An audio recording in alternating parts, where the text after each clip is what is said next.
crickets. Now, let's chat. Glad to have you with us as we continue on this Tuesday. It is the first full day of autumn. First full day of autumn. First Chip, full day of autumn. turn the temperature down. I'm ready. You think it's hot today? Just wait till the weekend. Yay, can't Black wait. bag just for you. Well, our notes says Chip will ad-lib, so I'm going to let you take it away. All right, you ready? Yep. What was in this bag was on the table a little bit earlier. And inside this bag were crickets. Ew. No, don't say ew. You ever tried crickets? No. See, there you go. Did you try them? Did I try crickets? You know, I'll try anything. I'm good like that. I'm glad the box is empty for my show. And these are not just any crickets. These are sour cream and onion crickets. And our boss is standing outside the door. Yuck. I'm not sure why. Am I in trouble again? Am I going to HR The box again? is empty. All right, he wants, well, they're gone, but here's how that all came to pass. We decided we were going to try these. Our morning show producer, Isaiah Buchanan, of course, Kay Blevins and I, had the crickets out on a plate. I don't think you actually ate one. Oh, you don't? I need to see Well, video of this. Consider the gauntlet thrown down and have a look at this video clip. The folks at Dread Hollow, great haunted house, by the way, and this is where? This is going to be on Browns Ferry Road. They have a building over there. They sent us some information about it the other day to kind of get excited for Halloween. They also sent us a box of crickets. They're right here, and these are sour cream and onion crickets. The breakfast of champions. Listen to the music. Exactly right. I mean, I'm telling you, folks. It's got the nutritional facts on the back of it. So what we're going to do is we're going to sample the crickets. There are certain cultures that think these are like a big thing. We there have they bugs. are on the plate. You ready? Come on. No, go ahead. Okay. Go ahead. Chip, It's I ladies can't first. do You it. can't. I can't. I You can't. wanted me to be I heavy. can't. Isaiah, here's to being a man and a woman. Oh, no, don't you dare. All right, here we go. 1, 2, 3. I'm impressed. Now, if you want to roll the video back in slow motion, I think we can do that too, because believe it or not. I'm impressed. Now, don't misunderstand me. I wouldn't go out and order some of these from a restaurant. What'd you think? Were they good? Actually, they were okay. They were okay. Good source of protein. Oh, look, I'm off the hook. Not recommended for people with a shellfish allergy. That's me. I'm off the hook. Anyway, the folks, we're going to be talking more about the crickets. And just because you're you and you're special, we're going to bring out another flavor of crickets a little bit later on in the week, and you can sample them for yourself. Can't wait. Sure you can. Can't It's wait. going to be fun. You know, you didn't like chocolate before you tried it. That's true. You didn't like coffee before you tried it. That's true. There's some other things on that list as well. So. Okay, we'll see. Anyway, crickets for breakfast. I mean, they're good protein, right? It's the breakfast of champions. Yeah, All right. let's move on.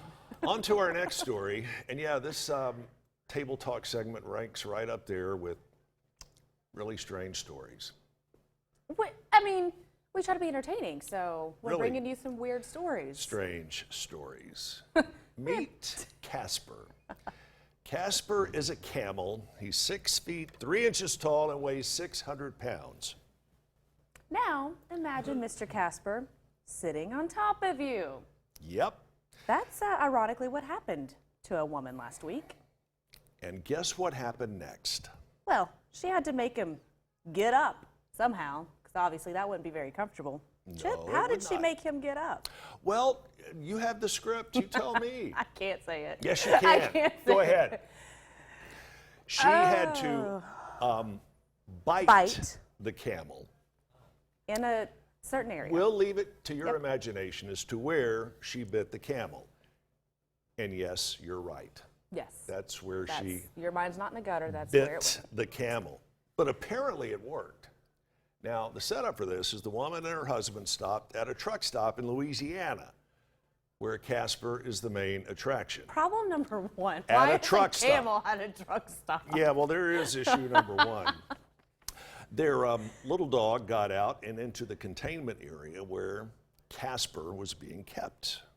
So they followed the dog, trying to get him to come out, and when the dog didn't, they decided they were going to go in.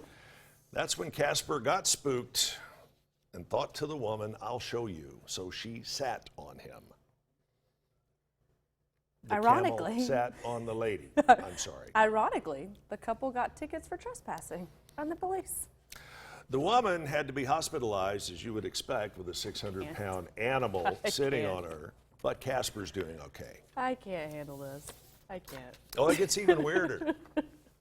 Not really, but could you imagine? I was like, how can it get any weirder? You know, I remember going to Florida as a kid, and some of the back roads there would have alligators. They'd have other critters as sort of a thing. I mean, around number gas one- stations. You remember that, right, Mike? I know It's Mike still does. there, yeah. It's still, I mean, number one, you're in Louisiana. Number two, you're stopping at a truck stop that has a roadside attraction, which happens to be a camel. Yep. What? I mean, how could this not go wrong? Oh, I know many of you are thinking the same thing I am, and that's your mind going in a million different directions. All right, let's move to a good story. All right, we will do that. Love this story. We told you about it last week, so it's become pretty famous now. The bear sign that appeared on ESPN's College Game Day that has helped raise thousands of dollars for a children's hospital. Well, now that number of dollars raised has reached 7 digits. Yep, On pretty an cool. ESPN Game Day broadcast this past weekend, or 2 weekends ago, I should say, Carson King held up a sign saying Bush Light Supply needs replenished and included his Venmo username. Well, within 30 minutes, he'd raised $400. Yep. But when word got out, as more and more money came in, I mean, they left some details out of this story. Let me just pick them in. He ended up raising a couple $1,000s. Yeah. And he was like, this is crazy. I need to do something good with this money. So he has now raised over $1 million and is donating that money to the Iowa Children's Hospital. And once the word got out that he was donating it, he's got even more money. The Anheuser-Busch people also stepped up to the plate. They made a donation. They also sent him a year's supply of beer and even put his name and face on the cans. Yes, it's the University of Iowa Steed Family Children's Hospital. If you've ever watched an Iowa game, then you know that Yeah. the whole stadium turns around and does the wave Yeah. to the Children's Hospital that is built right at the stadium and overlooks it. Pretty You know, cool. they roll all the patients to that side of the building so they can watch the game. It's a big partnership and relationship. It really is, and congratulations to him. Yes, over $1 Congratulations million to now. Yeah, over Wow. $1 million. Pretty. You know, cool. I was watching Game Day Saturday. That's my Saturday morning routine, of course. Right. And I saw several signs of the same nature. You know, need beer money. Here's my Venmo. Guys, Right. that's tacky. Don't do that.